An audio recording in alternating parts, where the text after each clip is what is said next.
You're listening to the MoneyWeb SAFM Market Update podcast with host Fifi Peters. So it's time for us to step into our executive lounge this week. And our executive this week is one of the pioneers of a lot more animals in South Africa. And Southern Africa actually getting a lot more TLC and the medical care that they need. So he qualified as a veterinarian back in 1991, and today sits as the CEO as well as the chair of VTech, which is the largest compounding pharmacy in Southern Africa. His name is Dr. Johan Oosthuyse, and he joins the market update for more. So thanks so much for your time. What is a compounding pharmacy? What exactly does a compounding pharmacy do? Yes, hi.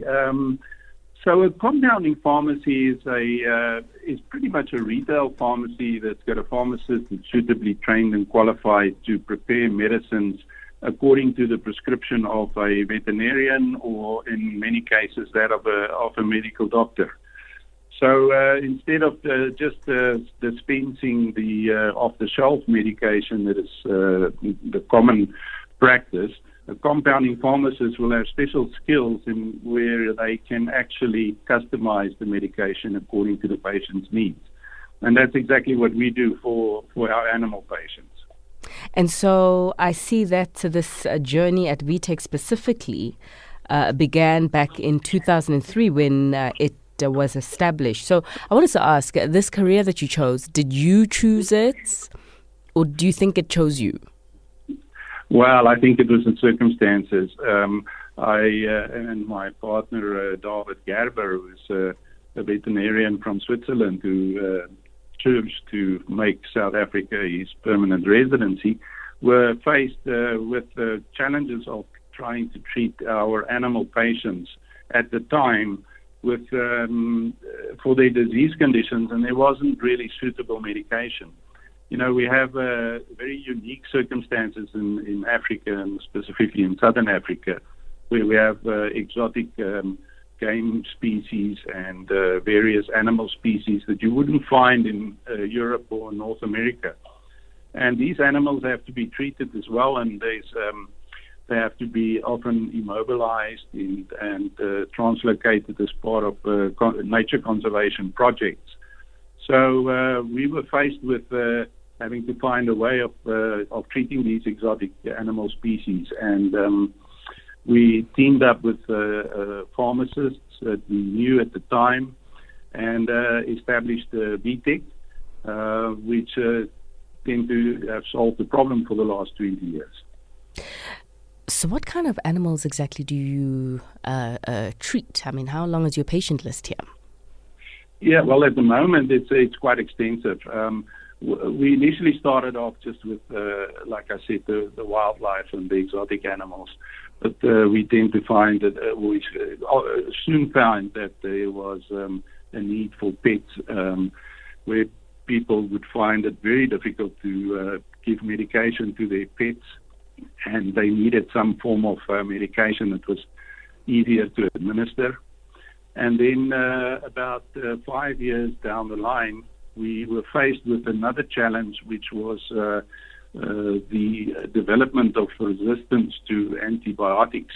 And that is, as you may know, a global problem at this stage. Sure. So we developed a program whereby we can monitor the antibiotic resistance in farm animals. And because of this particular program, we were able to compound antibiotics to be used in certain cases where there was challenges which were resistance to the domestic or the normal antibiotics that was available on the market. During the COVID-19 pandemic, what we did learn is how vulnerable we were as a continent, given that we did not manufacture not only the COVID vaccine, but quite a number of other medications that we needed that we couldn't get through the ports on time because of the lockdown and the supply chain disruptions that the pandemic did cause. So when it comes to medication for animals, I mean, how much local manufacturing is done here in South Africa? How much is your business involved in this space in any way? We're not a classic manufacturer, so we do not produce bulk medication. We, like I said, customize it to the needs of the specific farm or the specific domestic animal or wildlife animal. In terms of local manufacturing capacity, we do find that there is a few manufacturers locally that produce the commonly used medication, which is normally dips and dewormers and those kind of medication. As far as the more sophisticated medication, most of it is in actual fact imported. And that's where we also played a role, especially over the COVID period, where the logistics was a challenge. And there was often an out-of-stock situation where we were able to fill the gap when some of these sophisticated medication was not available in South Africa. Okay. So, just in terms of your own personal background and specifically education, so you are a fully fledged qualified veterinarian, but you also have a master's in business leadership. So the question is around what you can advise it takes to do what you do and operate in your industry. It definitely helped me to have the combination of a business degree and a scientific degree. But I think where our big success was to combine the services that veterinarians classically offer with those expertise that you would find with pharmacists and these type of technical people. The challenge is really to manage a business in a South African environment, and I think we've been quite successful in this regard because we are very flexible. Although we've established facility in Midrand in South Africa that can service the South African market, we've also now gone and expanded into Zambia and Namibia, where we've opened up satellite facilities with the same kind of flexibility. And our outlook is quite positive in terms of the Southern African region with regards to this, especially animal health and the veterinary services. Is that because of the increasing demand for animal health and veterinary services, or the turnaround in economies from some of the difficulties? Just give us a bit of a taste as to why you are seeing a brighter future in the road ahead. I think we have to realize that Africa has got a tremendous potential in terms of agriculture. And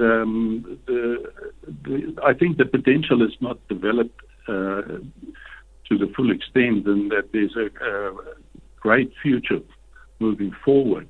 Obviously, there's legislative development that's taking place, and in the past you would have had maybe situations where there was dumping taking place of certain medication into the region. With the development of legislation, that's now stopped. And we found that it is that our neighboring countries are very inviting in terms of trying to develop their local manufacturing capacity, especially in veterinary medicines.